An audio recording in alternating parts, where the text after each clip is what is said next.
नमस्ते दोस्तों, मैं doctor Pawan Sharma the psychedelic एक बार फिर से आपका स्वागत करता हूं इस एनएलपी ट्यूटोरियल वीडियो में।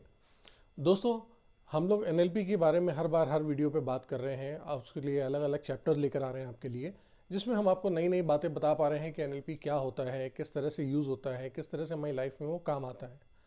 आज एनएलपी का एक बहुत ही इंपॉर्टेंट चैप्टर मैं आपके साथ डिस्कस करना चाह रहा हूँ, जिसका नाम है मॉडलिटीज़। एक्चुअली एनएलपी की जो भी स्ट्रक्चर चीज़ें हैं वो सारी कुछ हमारी मॉडलिटीज़ पे ही निर्भर आती हैं।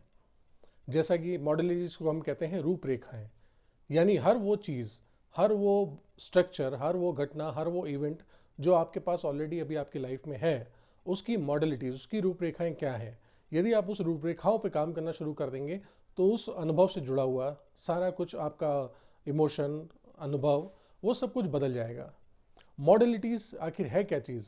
मैं आपसे ये बताना चाह रहा हूँ कि जो आप ज़िंदगी जीते हैं, असल में आप ज़िंदगी नहीं जी रहे हैं, आप घटनाओं को जीते हैं। वो घटनाएं जो आप हर रोज़ अपने आप को रिसीव करते हैं, देखते हैं अपनी ज्ञानेंद्रियों के द्वारा। यानी वो घटनाएं जो या तो आपने देखी हैं, या आपने सुनी हैं, या आपने उन घटनाओं को महसूस करा हुआ है। ये सारा सम टोटल ही आपके लिए एक ज़िंदगी का पूरा निचोड़ आता है कि आप कहते हो कि हमारी ज़िंदगी अच्छी है, बुरी है, घटनाएं कैसी थी। उसके बेस पे आप ज़िंदगी का आकलन करते हैं कि हमारा जीवन कैसा था और किस तरह से बीत रहा है, कैसा नहीं बीत रहा है। तो ये जो भी कुछ घटनाएं आप परसीव कर रहे हैं, ये अपनी अपनी ज्ञानेंद्रियों यानी सेंसेस के द्वारा रिसीव कर रहे होते हैं। और ये सेंसेस हमारे पास बहुत ही इंपॉर्टेंट होते हैं, जो कि 5 हैं। यानी जब कुछ आप देखते हैं तो अपनी आंखों के द्वारा यानी विजुअल फॉर्म में रिसीव करते हैं। जब आप कोई घटनाएं सुनते हैं तो आप अपने कानों द्वारा यानी ऑडियो फॉर्म में रिसीव करते हैं, या फिर आप अपने नाक के द्वारा जो आप महक लेते हैं, खुशबू लेते हैं, जिसको कि हम ऑयल फैक्ट्री कहते हैं। फिर आप कभी टेस्ट करते हैं, जो कि आप चखते हैं, स्वाद लेते हैं, जिसको कि गस्टेटरी बोलते हैं। और एक सबसे बड़ा अनुभव जो आप अपने पास महसूस करते हैं, वो आपके एक सबसे बड़े ऑर्गन के थ्रू, जो कि है आपकी स्किन। यानी आप टच करके, छू करके महसूस कर पाते हैं कि आपके आसपास का एनवायरनमेंट, आपकी चीज़ें कैसी हैं और वो किस तरह की आपके सामने एक छाया रख रही हैं, किस तरह की तस्वीर आप क्रिएट कर रहे हैं। आपने जो भी घटनाएं देखी हैं वो या तो विजुअल फॉर्म में आएंगी, या फिर ऑडियो फॉर्म में आएंगी, या फिर इस महसूस करे हुए पैटर्न में आएंगी। तो जो महसूस करे हुए पैटर्न है, इनके साथ एक बहुत जरूरी बात यह आती है कि ये आपका स्वयं का अनुभव होता है, ये आप कभी किसी के साथ शेयर नहीं कर सकते हैं। जैसे यदि आपसे मैं कहूँ कि आप जो मिठाई खा रहे हैं, क्या वो स्वाद कैसा है, आप हमें बता सकेंगे? तो आप वो शायद शब्दों में जाहिर नहीं कर पाएंगे, या दिखा भी नहीं पाएंगे, ना सुना पाएंगे। वो एक आपका अंदर का एहसास है। इसको हम काइनेस्थेटिक कहते हैं। जो आप अभी स्मेल कर रहे हैं, जो अभी आप सूंघ रहे हैं, महक ले रहे हैं, वो आप शब्दों में नहीं बयान कर सकते हैं। यानी जो आप अभी टेम्परेचर महसूस कर रहे हैं, अगर आप अभी अपने हाथ से किसी चीज़ों को छू रहे होंगे तो आपकी कुर्सी, मेज, दीवार, इन सब का तापमान, उसका खुरदरापन, उसकी बनावट, ये आप शब्दों में नहीं जाहिर कर सकते हैं। ये सिर्फ आप अनुभव ले सकते हैं, जो आपके संवेगी अंगों में अनुभव महसूस हो रहा है। तो मेडिकल भाषा में इसको कहा जाता है कि जो भी संवेदनाएं आपको अपनी मांसपेशियों में मिलती हैं, इनको हम काइनेस्थीसिया कहते हैं। तो ये काइनेस्थेटिक वर्ड हमने उस काइनेस्थीसिया से ही लिया हुआ है। यानी वो संवेदनाएं जो आपके अपने एहसास, आपके मसल्स में होते हैं, आपके संवेदी अंगों में होते हैं, लेकिन जिन्हें आप जाहिर नहीं कर सकते हैं।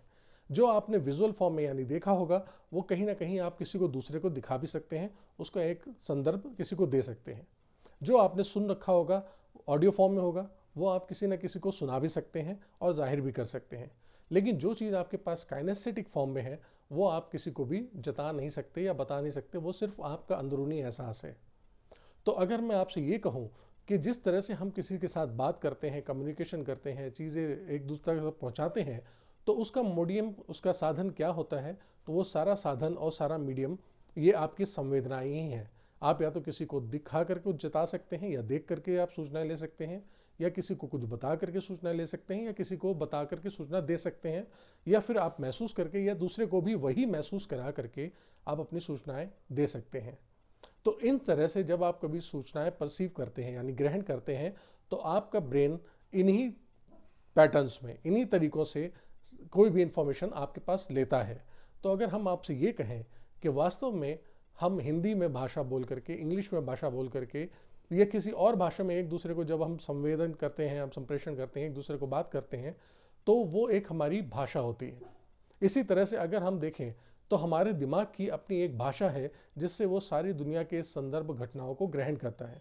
ये भाषा हम कह सकते हैं VAK नाम से है, यानी जिस चीज़ में विजुअल होगा, ऑडियो होगा, काइनेस्थेटिक होगा, इन सारी भाषाओं को लेकर के, इन सारी संवेदनाओं को लेकर के हमारा ब्रेन वो सूचनाएं ग्रहण कर सकता है।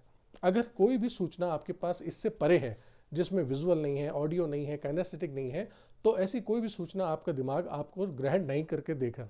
जैसे यदि मैं आपसे कहना चाहूँ कि क्या आप उसको जानते हैं जिनका ये है, इनके मालिक से जाके कह दीजिए इनका वो खो गया जिनका ये है।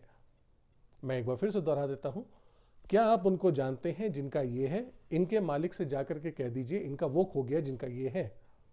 तो आप समझ रहे होंगे कि आपको जो भी मेरी तरफ से सूचना मिल रही है वो अस्पष्ट है, वो अनक्लियर्ड है, वो एक वेग है, आप उसको समझ नहीं पा रहे हैं कि मुझे क्या बोलना है, किसका क्या सामान खो गया है और किसको जाकर के दोबारा क्या बताना है और किससे क्या कहना है। तो जब आपको ये ही नहीं पता है तो आपका ब्रेन इस इंफॉर्मेशन को अनक्लियर इंफॉर्मेशन लेता है और वो परसीव करके आपको सही से रचना नहीं दे पा रहा है, सही सूचना नहीं दे पा रहा है और वो मिथ करके इसको डिलीट कर देता है, डिस्टॉर्ट कर देता है और आपके लिए वो काम की नहीं रहती है।